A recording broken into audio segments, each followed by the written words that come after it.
Hello there, and welcome back into the JMac podcast, where today we're going to answer the question, who should apologize, President Trump or Bubba Wallace? But before we do that, I want to remind you that if I'm going to bring a daily podcast to you, I need your support. So in the Podbean app, please click on Be a Patron. You can also see the link in any of the social media that we post. Thank you for those of you who have already signed up, and I'll be giving you a shout out in an upcoming podcast. So thank you. I want to be able to do this full time, and that's going to put me in the best position where I can make a difference in the short term and also perhaps get back into politics now that my run for Congress is over. All right, let's get to the question. Who should apologize? President Trump or Bubba Wallace? If you're not familiar with the story, this is based upon a tweet. Yes, a tweet sent out by the president this morning, and it is regarding NASCAR. Now, you might be surprised to find out that I have watched every NASCAR Cup race since the return of NASCAR. That's how desperate I am for some type of sports. I have also watched every single golf tournament. And so I can't wait for more sports to come along. And unfortunately, politics have crept their way into our sports because of protests and because the president and others have decided to chime in on what's happening within specific sports, bringing new attention to these sports, but also bringing what I consider to be new divisions. And so you should know, first off, I am a NASCAR fan, and I have watched every race. The race in Indianapolis yesterday, wow. I couldn't believe how many wrecks there were. And I was starting to wonder if maybe that track was a little bit too dangerous. Anyway, I digress. Here's what the president tweeted this morning.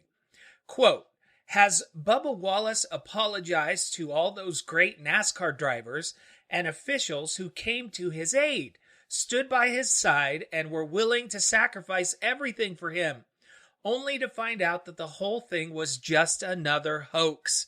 That and flag decision has caused lowest ratings ever," end quote.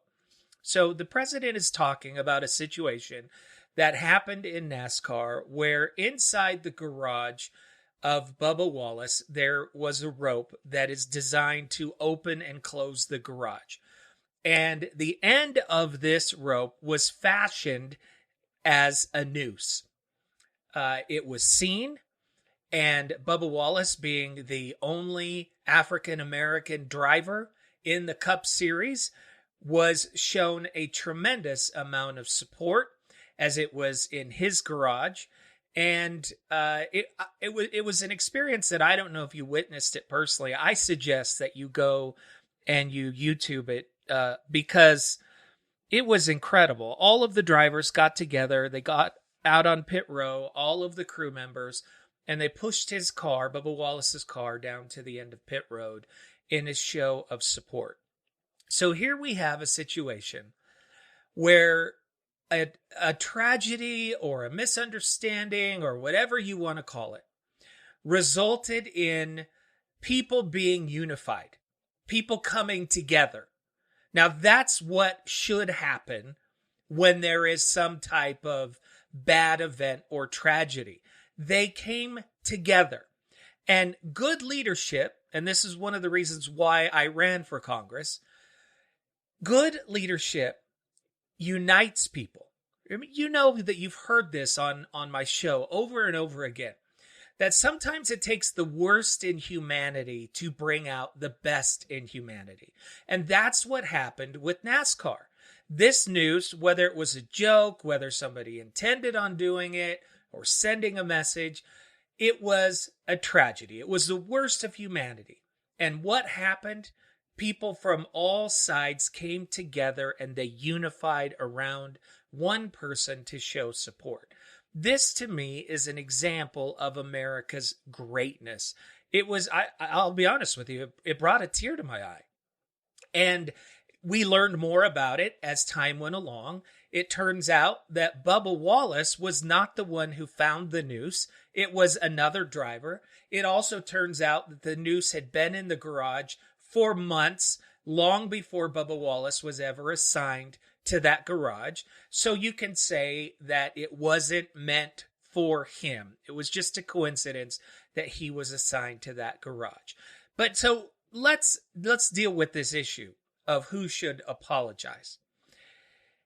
The President of the United States for using this as an issue to divide, or Bubba Wallace, who, as far as I can tell, carried himself in a very professional manner. He could have come out and, said a lot of angry things. He could have come out and said a lot of divisive things. He did not. And he wasn't the one who made it an issue. It was NASCAR and the people who found the noose. So what does he have to apologize for? I would love for you to answer that in the comments on social media and in the comments to this podcast. What does Bubba Wallace have to apologize for? He wasn't the one who found the noose. He wasn't the one who made a big announcement about the noose. He was the one who just received a lot of support. So what does he have to apologize for? Hey, everybody, I'm sorry that somebody tied the rope in a noose and that everybody felt sad for me and wanted to show support. So I'm sorry for that. I mean, think about that. What on earth does he have to apologize for? The answer is nothing. He has nothing to apologize for. Now, he did, about a week before this, make a comment about the Confederate flag, which could be seen at every racetrack and every NASCAR race for as long as anybody can remember. I've had the opportunity when I was in Texas to cover a lot of the NASCAR races there. And so I've been on the infield and been able to be in the pits and in the garages because our station covered NASCAR, and I had the opportunity to interview a lot of the drivers. And I can tell you firsthand that there were a lot of Confederate flags flying. And Bubba Wallace said, maybe we shouldn't do this. Maybe we should be inclusive. This flag is a symbol of hatred for a lot of people. And maybe we should reconsider what we're doing. And NASCAR immediately made a decision to ban the flag from the infields after that. And that's where the president is saying, quote, that flag decision has caused the lowest ratings ever, which is not true. I tried to look at the ratings. It's not true. Since they've returned, ratings are looking very good, at least at the sources that I looked at. So the question is, did Bubba Wallace, or should he apologize for the Confederate flag issue? Well, rather than listen to me and my opinion on this, I want you to listen to Senator Lindsey Graham, who has been a staunch ally of the president until recently. He's come out and started to question some of the things that the president has done. Listen to Lindsey Graham talking about NASCAR's decision to ban the Confederate flag and also the drivers and their show of support for Bubba Wallace. I just want to make one comment about NASCAR. I grew up in South Carolina. NASCAR Hall of Fame is in Darlington. I've been going to car races as a kid with my dad, my uncle, from the time I was old enough to see over the dashboard. NASCAR made a decision to ban the Confederate flag inside the infield and at NASCAR arenas. They're trying to grow the sport. And I've lived in South Carolina all my life. And if you're in business, the Confederate flag is not a good way to grow your business. The idea that Bubba Wallace, who is the only, I think, African-American driver, was upset by somebody finding a noose in the garage made perfect sense to me.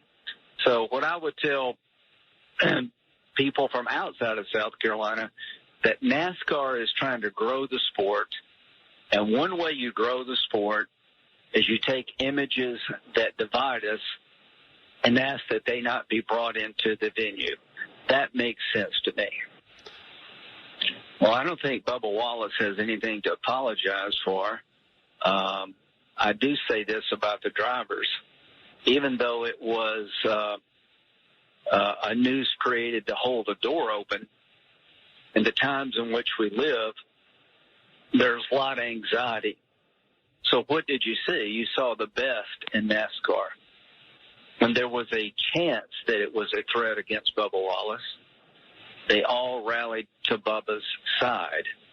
So I would be looking to celebrate that kind of attitude more than being worried about it being a hoax. Amen, Lindsey Graham. You nailed it when he said what you saw was the best of NASCAR.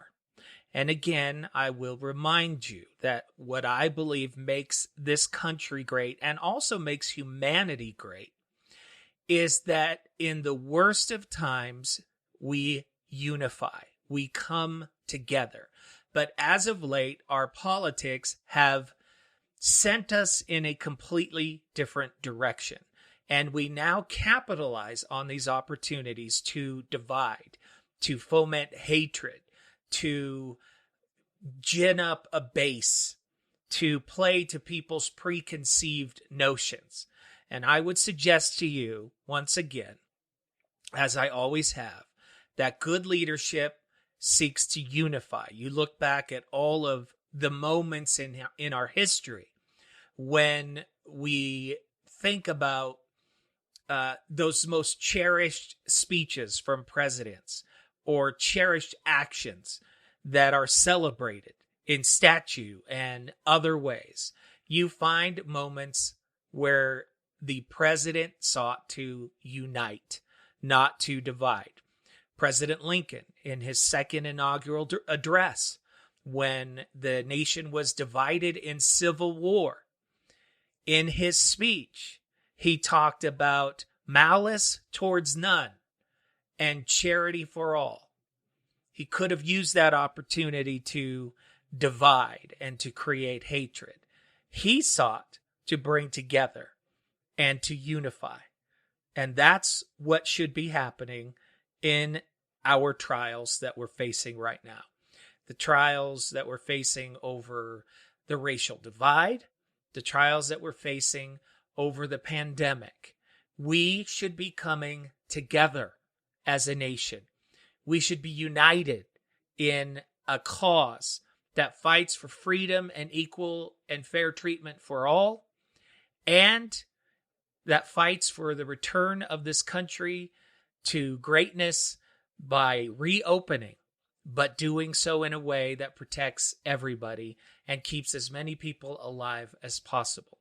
So the answer to the question, if you ask me, who should apologize, Bubba Wallace or President Trump? Well, it should be pretty obvious. And thank you to Senator Lindsey Graham for your help in coming to the very same conclusion. The person who should apologize is President Donald J. Trump. Now, with that, I want to remind you that I need your support to keep this podcast going. Please, in the Podbean app, click on the Become a Patron button, or you can also click on that link in our social media. More Fearless Honesty coming up.